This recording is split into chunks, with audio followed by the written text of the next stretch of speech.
ఓం నమః శివాయ. ఓం నమో నారాయణాయ. నరదృష్టి నివారణ కాళభైరవాయ నమో నమః.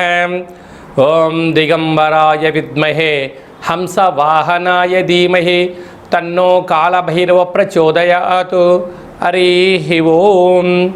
మా ఛానల్కి స్వాగతం. చూస్తున్న వీక్షకులకు ప్రేక్షకులకు ప్రియ కాళభైరవ భగవద్బంధులకి స్వాగతం పలుకుతూ మమ్మల్ని ఎంతగానో ఆదరిస్తూ ఉండబడినటువంటి ప్రియ సోదర సోదరీమణులకు, జ్యోతిష్య అభిమానులకు, సనాతన ధర్మ సంరక్షకులు అందరికీ కూడా దక్షిణాయన ప్రారంభ శుభాకాంక్షలు.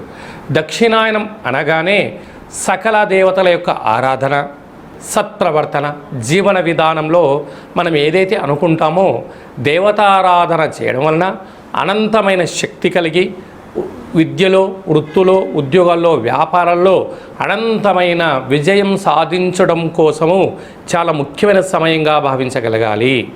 మనకు 16/6వ నెల 2026 నుండి 30వ తారీఖు 6వ నెల 2026 వరకు పుట్టినటువంటి వారందరికీ కూడా ముందస్తుగా జన్మదిన శుభాకాంక్షలు. గతంలో వివాహం చేసుకున్న వారికి వివాహ వార్షికోత్సవ శుభాకాంక్షలు.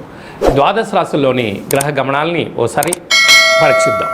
మేషరాశిలో కుజుడు స్వక్షత్రకారకుడు, మిథున రాశిలో బుధాదిత్య రాజయోగం, రవి మరియు బుధుడు స్వక్షత్రకారకుడు, కర్కాటక రాశిలో 12 సంవత్సరాల తర్వాత దేవగురు బృహస్పతి ఉచ్చస్థితి సంచార స్థితి మరియు శుక్ర సంచార స్థితి, సింహరాశిలో కేతు సంచార స్థితి, కుంభరాశిలో రాహు సంచార స్థితి, మీనరాశిలో విశేషంగా శని భగవానుని సంచార స్థితితో ద్వాదశ రాశుల్లో గ్రహ గమనాలు ఈ విధంగా ఉన్నాయి. కన్యరాశి వారికి ఒకవైపు అష్టమ కుజుడు స్వక్షత్రకంగా దోషం ఉండినను ఏకాదశ స్థానంలో 12 ఏళ్ల తర్వాత దేవగురు బృహస్పతి ఉచ్చస్థితితో సంచరించబోతున్నాడు. ఇది చాలా శుభ సమయం అని చెప్పి కన్యరాశి జాతకులు బాగా గుర్తుపెట్టుకోగలగాలి. కన్యరాశిలో ఏ నక్షత్రాలు వస్తాయిగా? ఉత్తరా నక్షత్రంలోని 2, 3, 4 పాదాలు, హస్తా నక్షత్రంలో 4 పాదాలు, చిత్తా నక్షత్రంలో 1, 2 పాదాలు కలిపితే కన్యరాశి. రాశాధిపతి బుధ భగవానుడు. వీరికి విశేషంగా 6వ స్థానంలో రాహు, సప్తమంలో శని సంచార స్థితి, అష్టమంలో కుజుడు. అంటే కొద్దిపాటి రుణాలు, రోగాలు, శత్రువులు పంచి ఉన్నారు. రహస్య చర్చలకు ఇది సరైన సమయం కాదు.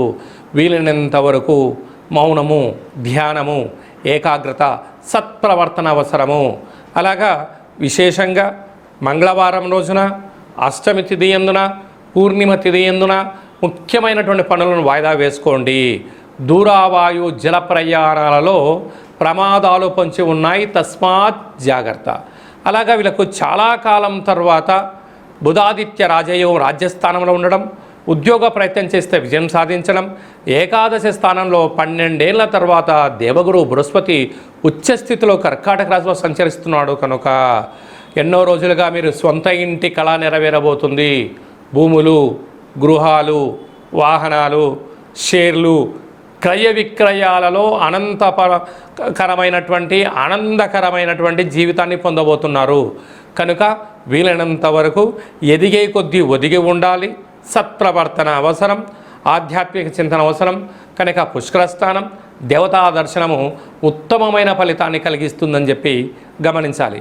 కనుక ఈ దక్షిణాయనం ప్రారంభమైన తర్వాత మొట్టమొదట వచ్చేటువంటి అష్టమి కాలాష్టమితో సమానం కనుక పెసరపిండితో దీపాన్ని ఏర్పాటు చేసుకొని ఆ అష్టమి తిథి యందున కాళభైరవ స్వామిని స్మరణ చేస్తూ కాళభైరవ అష్టకాన్ని వింటూ మీ మనసులో కోరిక నెరవేరాలని చెప్పి దండం పెట్టుకొని ఈ యొక్క దీపాన్ని చాకలి వారికి దానం చేయండి. దురదృష్టం పటాపంచలైపోయి అదృష్టం మీ ఇంటి ముందర ఉంటుందని చెప్పి గమనించాలి. 16వ తారీఖున మనకు నిజ జ్యేష్ఠ మాస ప్రారంభమవుతుంది. సకల శుభ కార్యక్రమాలకు అంటే గృహప్రవేశాలకు కానీ, ఇల్లు మారడం కోసం కానీ, కొత్త వాహనాల క్రయ విక్రయాలకు ఇది చాలా మంచి సమయంగా భావించగలగాలి. అలాగనే మనకు 22వ తారీఖు నుంచి దక్షిణాయన పుణ్యకాల ప్రారంభం. మనకు 22వ తారీఖున కాళాష్టమి. కాళభైరవ స్వామి స్మరణ, ధ్యానం వలన సకల అష్ట కష్టాలు కూడా సంపూర్ణంగా తొలగిపోతాయి.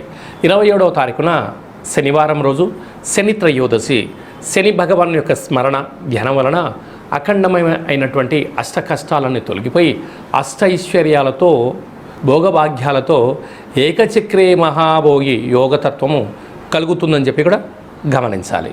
మనకు 29వ తారీఖున జ్యేష్ఠమాస శుక్లపక్ష పూర్ణిమ, జ్యేష్ఠ పూర్ణిమ సందర్భంగా వెంకటేశ్వర స్వామి యొక్క దర్శనం, సకల దేవత దర్శనం వల్ల సకల ఐశ్వర్యం కలుగుతుంది అని చెప్పి గమనించాలి. అలాగే మీ వ్యక్తిగత జాతకం తెలుసుకోవాలనుకుంటున్నారా? మీ యొక్క పేరు, పుట్టినటువంటి తేదీ, నెల, సంవత్సరం, పుట్టిన సమయం రాసి వాట్సాప్లో మీరు పంపించగలిగినట్లయితే 100 సంవత్సరాల జాతకాన్ని రాసి పంపించి మీరు పుట్టినప్పుడు గ్రహ గమనాలు ఎలా ఉన్నాయి, ప్రస్తుతం ఎలా ఉంటున్నాయి, భవిష్యత్తులో ఎలా ఉండబోతున్నాయో సవివరంగా సంపూర్ణంగా తెలియజేయడం జరుగుతుందని చెప్పి గమనించాలి. డేటా బర్త్లో లేనటువంటి వారు పేరు యొక్క మొదటి అక్షరాన్ని అనుసరిస్తూ రాశిని తెలియచేస్తూ గవళ ద్వారా అనగా రమణ శాస్త్రం ద్వారా కాళభైరవ ఉపాసన చేత భూత భవిష్యత్ వర్తమానాన్ని తెలియజేయడం జరుగుతుందని చెప్పి గమనించాలి. ఈ కింది నెంబర్ని అపాయింట్మెంట్ తీసుకొని సంప్రదించగలరు. అందరికీ ఈ దక్షిణాయన పుణ్యకాలంలో అఖండ ఆయురారోగ్యాల చేత సకల అష్టకష్టాలకు స్వస్తి పలికి అత్యున్నతమైనటువంటి జీవన ప్రయాణ గమనాలలో విజయాన్ని సాధించాలని మనసారా కాళభైరవ స్వామివారిని వేడుకుందాం. ఆశీర్వచనం. శతమానం భవతు శతాయు పురుష సతేంద్రియ ఆయుష్యేవేంద్రియే ప్రతిష్టతి.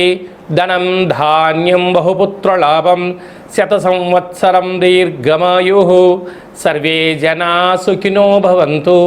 లోకా సమస్తా సుఖినో భవంతు. సర్వం కాళభైరవ దేవతార్పణమస్తు. హరి ఓం.